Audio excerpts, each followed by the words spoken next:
My name's Ben, and this is my bus, Brum. The name Brum came from a English kids TV show from the 90s about a miniature antique car, and it was called Brum, and when its owner wasn't looking, it would sneak out of the garage and go out for adventures around town. The bus is a 2000 GMC B7. It's got a Chevy 454 gas engine and Eaton standard transmission. So I moved over to Canada from Australia at the start of 2020, and I actually put a deposit down on the bus 2 days before Canada went down into lockdown because of COVID. But yeah, I spent the next about 9 months of full-time work on the bus over about a 12-month period, and have been travelling around in it throughout BC this summer. Let me show you a little bit about the bus. So the front of the bus here, I've kept it pretty standard and stock. I've just added in some cedar trim and a shelf along the top here. Down around the gear stick, I've added in a planter box and just a shoe rack at the front. So over here we've got a futon. I've had to fix the futon in place so it no longer converts into a bed, but it still works pretty well. It's got a armrest drink holder there, and I've also just built in some drawers underneath. A swivel table here. So yeah, use that for just having dinner or coffee. And it's quite good that you can just move it to pretty much whatever position that you want, and when it's not in use, slip it in there. All of the windows in the bus I've trimmed with this red cedar, and above the windows it covers up all of the electrical cables, again using the red cedar. And then for all the windows, I can cover them all up using these 1 inch thick insulated foam panels, which are laminated with ply on one side. So yeah, they're just there to add some insulation and also for privacy. So yeah, it's really good if I'm in a parking lot and there's some neighbours on one side, I can block them off and then keep the other side open for a view. And then there's also a skylight up here, also just trimmed with that red cedar. Over here is the wood stove, so it's a cubic grizzly. It's really nice just to have the real wood stove.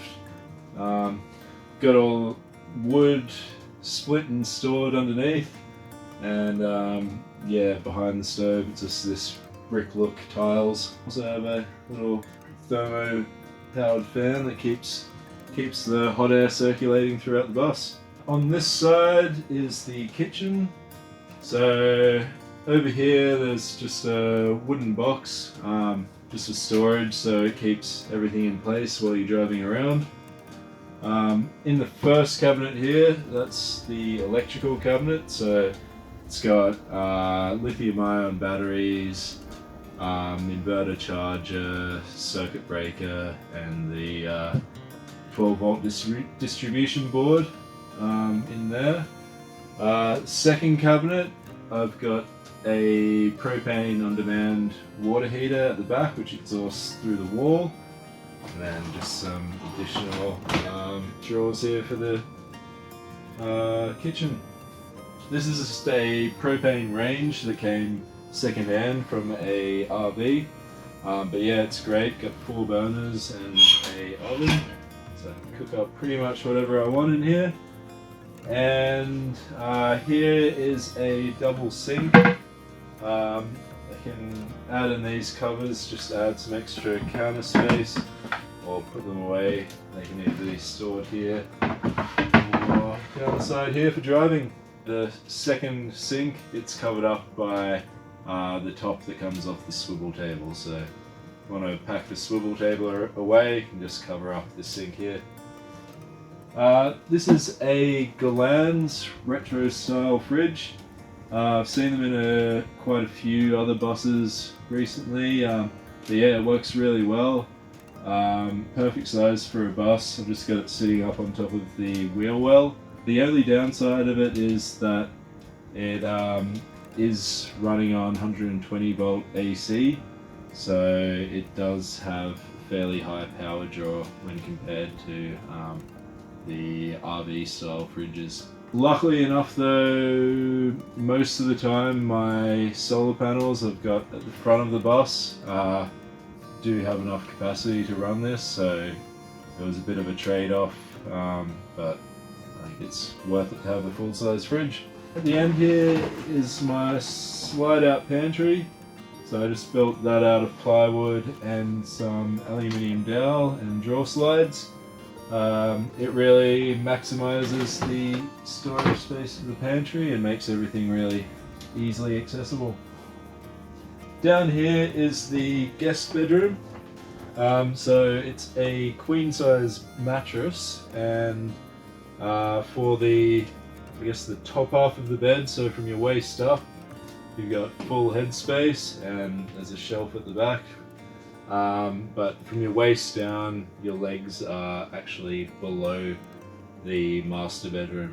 Around this corner, so there's a bit of a hallway which leads into the master bedroom, and there are some drawers that are just built in below the master bed, and below the drawers is a Chinese diesel heater.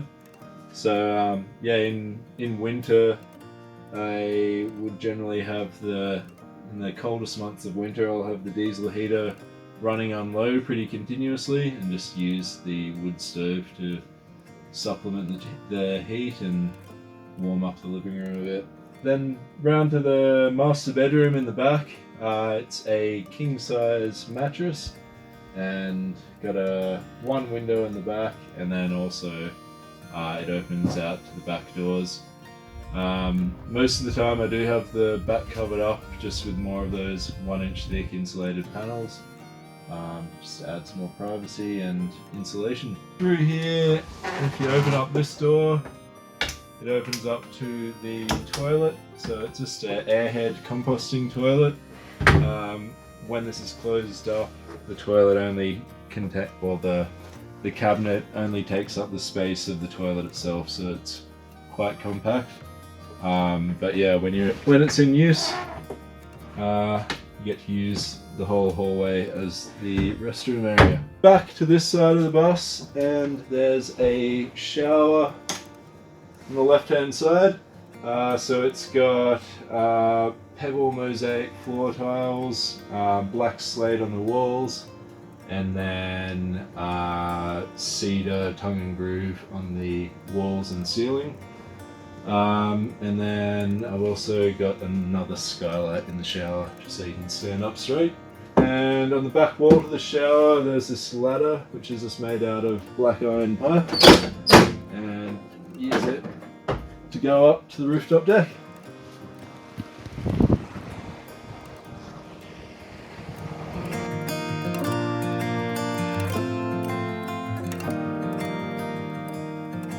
Before coming to Canada, I worked as a civil engineer constructing roads and bridges in Australia. Prior to engineering, I spent 1 year working in a cabinet making and shop fitting apprenticeship, which I think gave me a lot of the relevant skills and confidence to build this bus. I moved to Canada on a 2-year working holiday visa with the plans to convert a school bus and travel around the country with friends and family. My plans were somewhat interrupted though when the country went into lockdown just 6 weeks after I arrived. But I had just put a deposit down on a 66 passenger school bus, so I followed through and got to work on it throughout the first year of COVID. I've now lived on the bus for a bit over a year, some of that time while I was working on it. Since it's been finished, I've taken it on multiple snowboarding trips, and this past summer I travelled all over British Columbia, getting it out to some pretty remote places. On the roof there's a deck, bubble skylights, and 4 315 watt solar panels. The deck is 94 square feet of cedar on a steel frame, which I designed and built myself to be relatively lightweight and simple, but to create a cantilever floating appearance. On the inside of the bus there are some structural walls and posts to support some of the additional loads placed on the roof.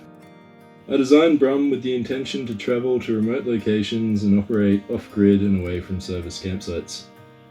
To achieve this, I have 1260 watts of monocrystalline solar panels feeding to 4.8 kilowatt hours of lithium-ion batteries and a 2.4 kilowatt inverter. This is enough for me to run power tools off the system and generally provides more than enough electricity, although I have been caught out with the occasional candlelit night during particularly rainy periods, like in the Vancouver area. There are 3 freshwater tanks, 2 external and 1 internal, totaling 450 litres of capacity. There's also 2 grey water tanks mounted underneath the bus for the sink and shower. Propane heats the water and cooker, and I have a airhead composting toilet. So with this, I have pretty much everything I need to live comfortably away from civilization for a couple of weeks. I lived in and converted the bus while going into winter in Calgary, which got down to as cold as negative 38 degrees Celsius. So the bus is built completely winter ready with spray foam insulation, insulated window and skylight covers, a diesel heater and cubic wood stove. By recirculating hot water into the internal tank, I've managed to keep the water system functioning until negative 30 degrees, after which point it froze up, created leaks in the water heater, which I then had to replace. So I don't think I'll be pushing the system quite that far this winter.